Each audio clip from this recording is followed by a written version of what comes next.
కూటమిలో అధికారం షేర్ చేసుకున్న తర్వాత ఆటోమేటిక్ గా సిద్ధాంతం మారినట్టుంది. అందుకే బొలిశెట్టి గారిని బై బై చెప్పారు. ఓకే. పవన్ కళ్యాణ్ గారు సిద్ధాంతం మార్చుకున్నట్టున్నారు ఆయన. ఓకే. సో ఇప్పుడు ఇది కొత్త ఏం కాదు కదా. ఆయన ప్రశ్నించడానికే పార్టీ పెట్టారన్నారు. అవును. ప్రశ్నించే వాళ్ళని పంపించేస్తున్నారు. ఉమ్, చంద్రబాబు నాయుడు గారు, మీకు వయసు అయిపోయింది, మీరు ఇంట్లో కూర్చొని మనవడితో ఆడుకోండి, ఇక రాజకీయాలు మేం చేస్తాం, మేమే పరిపాలిస్తాం, మీరు చూడండి అన్నారు ఆయన. అవును.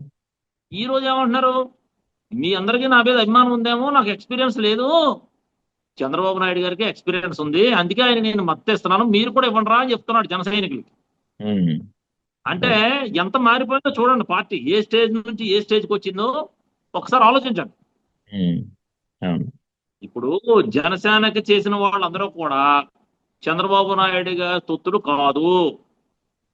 చంద్రబాబు నాయుడు కుటుంబాన్ని ఊడుగుం చేయడం కోసం జనసేన లేదు. ఉమ్, జనసేన ఉందేమో, జనసేనలో ఉన్న నిజమైన జన సైనికులు ఈ విధమైన సిద్ధాంతాలని, ఈ విధమైన పద్ధతుల్ని యాక్సెప్ట్ చేయలేరు. దీన్ని పార్టీ గ్రహిస్తుందా లేదనేది వాళ్ళ ఇష్టం. ఓకే. జనసేన పార్టీ చంద్రబాబు నాయుడు గారి కుటుంబానికి సర్వీస్ చేయడానికి లేదు సార్. ఉమ్, ఇది చంద్రబాబు నాయుడు గారు బి టీం అని తెలిసిపోయింది ప్రజలకి. తెలుసుకున్న తర్వాత వాళ్ళ నిర్ణయాలు వేరుగా ఉంటాయి. ఎవరి ఓకే. నిర్ణయం వాళ్ళు తీసుకుంటారు. రైట్. మేమేంటంటే హోప్ ఫర్ ది బెస్ట్, ఇంకేదన్నా మార్పు వస్తుందేమో, ఇంకేదన్నా జరుగుద్దేమో మనం ఊహించిందని ఆశతో మేము ఉన్నాం.